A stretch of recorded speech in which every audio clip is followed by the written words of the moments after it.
اگه نرگس اینا پولدار نبودن مثل شما، به نظرتون دوست میشوید با هم دیگه؟ الانم اختلافمون چیزه.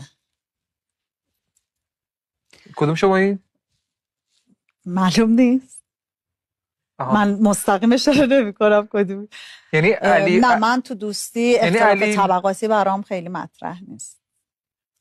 همین الان آخه طبقاتو نشون نه میگم اختلاف طبقاتی وجود داره ولی اختلاف طبقاتی برام مطرح در چه حد اختلاف طبقاتیتون؟ یعنی مثلا ما شهید فلاحیم اونو پایین ونکن دیگه.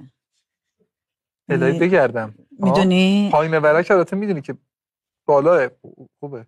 برای ما شهید فلاحی ها بالا حساب نمیشه که پایینه و یعنی دیگه تو سراشیبی شهر افتاده